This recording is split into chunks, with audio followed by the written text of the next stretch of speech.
Hello दोस्तों, आज की इस वीडियो में हम देखेंगे कि पार्लियामेंट्री सिस्टम और प्रेसिडेंशियल सिस्टम में क्या अंतर होता है। पार्लियामेंट्री सिस्टम का एग्जांपल कौन है? इंडिया है। इंडिया में पार्लियामेंट्री सिस्टम है। और प्रेसिडेंशियल सिस्टम का एग्जांपल कौन है? तो यूएसए है।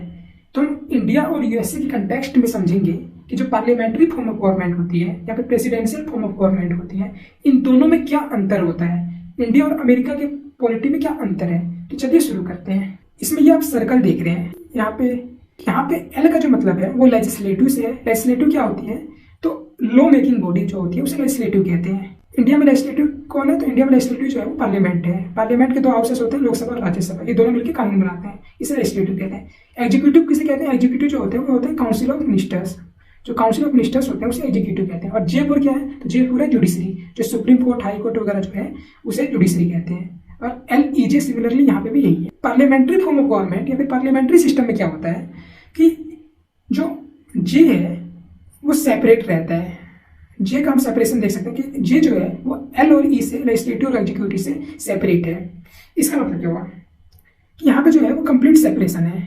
यहाँ पे जो एग्जीक्यूटिव होती है वो जो पार्ट होती है वो लेजिस्लेचर का पार्ट होती है। जो एग्जीक्यूटिव है वो पार्ट ऑफ लेजिस्लेचर है। हम इस वीडियो में देख सकते हैं कि इस डायग्राम में देख सकते हैं जो एग्जीक्यूटिव है यहाँ पे लेजिस्लेटिव का पार्ट है। इसका मतलब क्या हुआ कि जो भी काउंसिल ऑफ मिनिस्टर्स आते हैं वो लेजिस्लेटिव से ही आते हैं। जो भी संसद से, जो अपनी पार्लियामेंट्री सिस्टम है, पार्लियामेंट है, उसी से काउंसिल ऑफ मिनिस्टर को लिया जाता है। यानी काउंसिल ऑफ मिनिस्टर्स बनने के लिए आपको लेजिस्लेचर का मेंबर होना जरूरी है। अगर आप लेजिस्लेचर का मेंबर नहीं है तो काउंसिल ऑफ मिनिस्टर नहीं बन पाएंगे या फिर मिनिस्टर नहीं बन पाएंगे। तो पार्लियामेंट्री सिस्टम में क्या है कि जो E है वो L का पार्ट होता है और E और L जो है वो टोटली सेपरेटेड होता है। किससे? J से।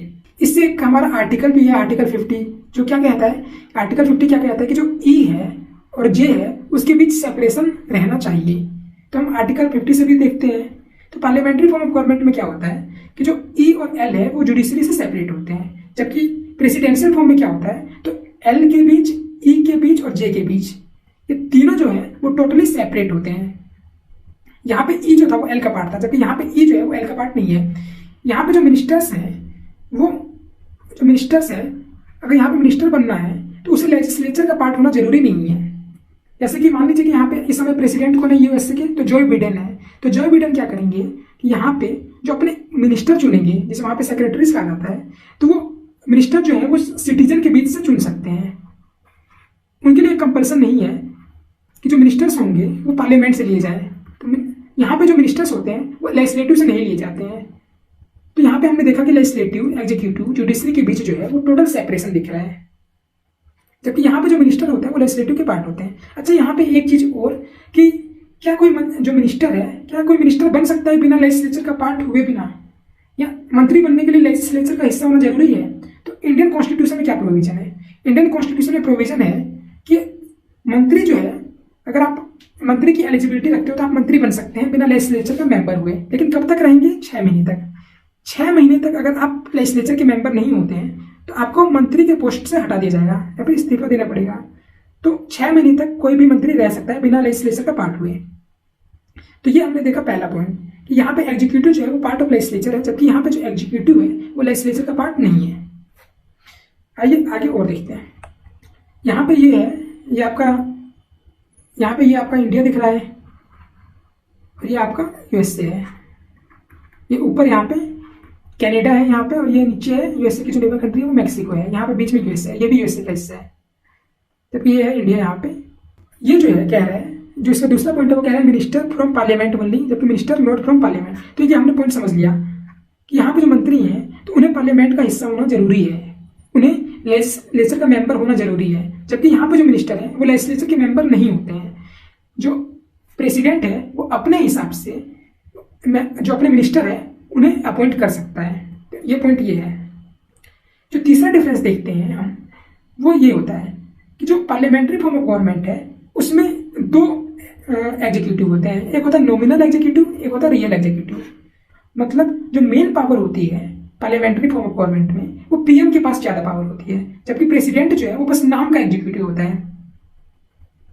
जबकि यहाँ पे जो प्रेसिडेंट है वो उसे रियल एग्जीक्यूटिव कहते हैं, यानी प्रेसिडेंट ही जो है वो रियल पावर एंजॉय करता है। यहाँ पे एक फैक्ट, एक यहाँ पे एक बात बता दूं कि डॉक्टर अम्बेडकर ने क्या कहा था इसके बारे में? तो डॉक्टर अम्बेडकर ने कहा था कि अगर यूएसए का जो प्रेसिडेंट है तो इंडिया में अगर कंपेयर करना हो तो किससे कंपेयर करेंगे यूएसए को प्रेसिडेंट से? तो उन्होंने कहा था कि जो इंडिया का जो पीएम है और जो यूएसए का प्रेसिडेंट है उससे कंपेयर करा जा सकता है। जो पावर इंडिया के पीएम के हाथ में है वही पावर यूएसए के प्रेसिडेंट के हाथ में है। तो आई होप ये पॉइंट आपको समझ में आया होगा। यहाँ पे नॉमिनल एग्जीक्यूटिव इंडिया में कौन है इस समय? तो इस समय रामनाथ कोविंद जी हैं, जबकि पीएम कौन है? तो मोदी जी हैं। और यहाँ पे प्रेसिडेंट कौन है? तो जो बिडेन। अगला पॉइंट देखते हैं, जो पार्लियामेंट्री सिस्टम है उसमें हेड ऑफ द स्टेट कौन होता है? तो प्रेसिडेंट होता है, जबकि हेड ऑफ गवर्नमेंट कौन होता है? तो पीएम है। इसका मतलब क्या हुआ कि मान लीजिए इंडिया है, तो इंडिया में जो इंडिया है उसका हेड कौन है? तो हेड प्रेसिडेंट है, रामनाथ कोविंद। जबकि यहाँ पे गवर्नमेंट कौन है? तो गवर्नमेंट जो है वो पीएम कौन है? मोदी जी हैं। तो हेड ऑफ द गवर्नमेंट कौन है? वो पीएम होता है। तो हेड ऑफ द गवर्नमेंट कौन है? वो मोदी है। जबकि हेड ऑफ द स्टेट कौन है? वो प्रेसिडेंट है, रामनाथ कोविंद जी। जबकि यहाँ पे क्या है, हेड ऑफ द स्टेट हो या फिर हेड ऑफ द गवर्नमेंट है, इन दोनों का ही हेड जो होता है वो प्रेसिडेंट होता है। तो ये मेजर डिफरेंस है। इसके बाद से देखते हैं अगला पॉइंट। तो इसमें कहा गया है मोर अकाउंटेबिलिटी और लेस स्टेबिलिटी। जो पार्लियामेंट्री फॉर्म ऑफ गवर्नमेंट है इसमें अकाउंटेबिलिटी ज्यादा होती है। इसका मतलब क्या हुआ कि यहाँ पे मान लीजिए कि ये गवर्नमेंट है, तो गवर्नमेंट को क्या कहते हैं? एग्जीक्यूटिव जो होते हैं वही गवर्नमेंट का काम करते हैं, वही गवर्नमेंट चलाते हैं, जो कि काउंसिल ऑफ मिनिस्टर्स होते हैं। ये जो गवर्नमेंट है अगर वो पावर इंजॉय नहीं कर रहे हैं, अगर उनके पास मेजोरिटी नहीं है लोकसभा में, तो लोकसभा जो है गवर्नमेंट को हटा सकती है। कैसे हटा सकती है लोकसभा? तो नो कॉन्फिडेंस मोशन पास करके गवर्नमेंट को हटाया जा सकता है। तो इसका मतलब क्या हुआ कि जो गवर्नमेंट है वो इसके प्रति अकाउंटेबल है, लोकसभा के प्रति। गवर्नमेंट को लोकसभा आराम से हटा सकती है। और दूसरा पॉइंट है वो कह रहा है कि लेस स्टेबिलिटी। लेस स्टेबिलिटी का मतलब ये है कि यहाँ पे अगर जो है वो पीएम वगैरह को जब आसानी से हटाया जा सकता है, तो कई बार ऐसा होता है कि गवर्नमेंट स्टेबल नहीं हो पाती है, कि पीएम ने इस्तीफा दे दिया या मंत्रिमंडल को पूरा इस्तीफा देना पड़ता है, तो नई गवर्नमेंट बनाई जाती है, नया इलेक्शन होता है फिर से। तो ये हुआ मोर अकाउंटेबिलिटी लेस स्टेबिलिटी। जबकि प्रेसिडेंशियल सिस्टम में क्या है, तो यहाँ पे लेस अकाउंटेबिलिटी है, मोर स्टेबिलिटी है। इसका मतलब क्या हुआ? लेस अकाउंटेबिलिटी का मतलब क्या हुआ कि यहाँ पे जो पार्लियामेंट है और यहाँ पे जो एग्जीक्यूटिव है, तो हमने देखा कि यहाँ पे जो एल है और ई है तो टोटल सेपरेट है। तो ई जो है वो एल का पार्ट होता नहीं है, और इसीलिए फिर ई जो है वो एल के लिए अकाउंटेबल नहीं होता है यहाँ पे। और मोर स्टेबिलिटी का मतलब क्या हुआ? यहाँ के जो प्रेसिडेंट है उसे हटाना काफी मुश्किल होता है। जो प्रेसिडेंट को यहाँ पे हटाया जाता है वो किसके थ्रू हटाया जाता है? तो इम्पीचमेंट प्रोसेस के थ्रू। तो इम्पीचमेंट करना प्रेसिडेंट का वो काफी कॉम्प्लेक्स प्रोसीजर बनाया गया है, तो ऑलमोस्ट इम्पॉसिबल हो जाता है प्रेसिडेंट को हटाना।